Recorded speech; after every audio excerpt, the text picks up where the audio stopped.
এছাড়া তোমাদের আগের ক্লাসে আমি ইঞ্জিন সম্বন্ধে আলোচনা করেছিলাম। দেন আজকে তোমাদের জানাবো যে 4 স্ট্রোক ইঞ্জিন আর 2 স্ট্রোক ইঞ্জিন কীভাবে কাজ করে।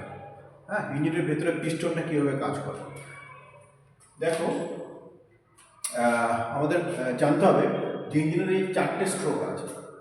ইঞ্জিনের 4টে স্ট্রোক আছে, তার মধ্যে কী আছে? Induction stroke, compression stroke, power stroke and exhaust stroke.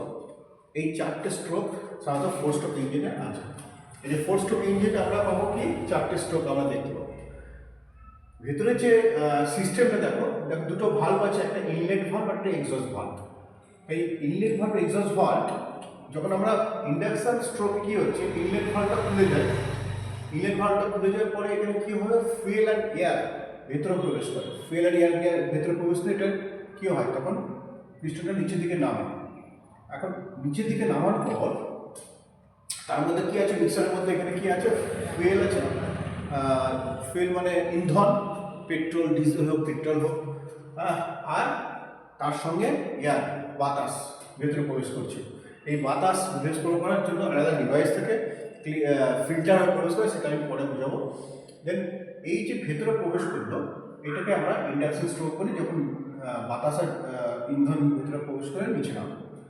এবার এই ভেতরের যে বাতাস আর ফুয়েল, হ্যাঁ, এয়ার অ্যান্ড ফুয়েল, পেট্রোল বা ডিজেল যাই হোক, এই ফুয়েলটা কী হয়, হ্যাঁ, কমপ্রেস মিক্সচার, এই পুরো মিক্সচার হয়ে যাওয়ার ফলে এটা আবার ওপরে ওঠে। দেখো, ওপরে ওঠার সময় একটা খেয়াল রাখবে, ইনলেট ভাল্ব আর এক্সস্ট ভাল্ব এই দুটো কিন্তু বন্ধ থাকে, দুটো ভাল্বই বন্ধ থাকে, খোলা থাকে।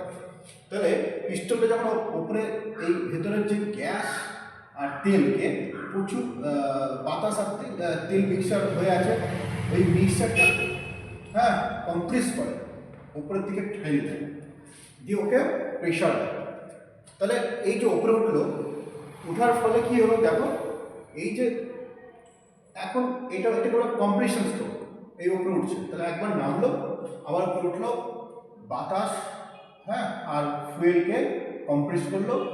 এখানে দেখো, এখানে স্পার্কিং প্লাগের ভেতরের যে বাতাস আর ফুয়েল আছে, ওটাকে ব্লাস্ট করিয়ে দিল, হ্যাঁ, এক্সপ্লোশন হয়, ব্লাস্ট হয়। ফলে আবার দেখো পিস্টনটা নিচে নেমে আসে। কিন্তু নিচে নেওয়ার সময় মনে রাখবে, ইনলেট ভাল্ব আর এক্সস্ট ভাল্ব দুটোই বন্ধ থাকে, কারণ ভেতরে ব্লাস্ট হচ্ছে। দুটো ইনলেট ভাল্ব আর এক্সস্ট ভাল্ব দুটোই বন্ধ আছে। এখন স্পার্কিং প্লাগ দিয়ে ব্লাস্ট হলো, স্প্রুলিং যে আমাদের স্পার্কের স্প্রুলিং, আগুনের একটা ছিটা দেওয়া হলো, আর এখানে বাস্ট হওয়ার ফলে আবার পিস্টন নিচে নেমে আসলো। এখন নিচে নেমে আসার পর এইটাকেই বলে আমরা পাওয়ার স্ট্রোক। মেন পাওয়ার এটাই পাওয়ার স্ট্রোক বলে আমরা, যখন ওই ব্লাস্ট হওয়ার পর পিস্টনটা পুরো নিচে নেমে আসছে। এখন ব্লাস্ট হওয়ার পর নিচে নেমে আসলো। এখন দেখো, এক্সস্ট স্ট্রোকে কী হয়, ইনলেট ভাল্বটা বন্ধ থাকে আর এক্সস্ট ভাল্বটা খুলে যায়। এই যে ভেতরের যে তোমার গ্যাসটা বা ধোঁয়া বলতে পারো, ওইটা এক্সস্ট ভাল্ব দিয়ে বার হয়ে যায়। তখন এটা পিস্টনটা আবার উপরে ওঠে। এইভাবে এটাকে আমরা বলি এক্সস্ট স্ট্রোক। এইটাই আবার সার্কেল হয়, আবার প্রথম থেকে হবে। তাহলে দেখো, ইন্ডাকশন স্ট্রোক হওয়ার পর কম্প্রেশন স্ট্রোক হলো, পাওয়ার স্ট্রোক হলো, এক্সস্ট স্ট্রোক হলো। এই 4টে স্ট্রোক, এই জন্য আমরা একে বলছি 4 স্ট্রোক ইঞ্জিন।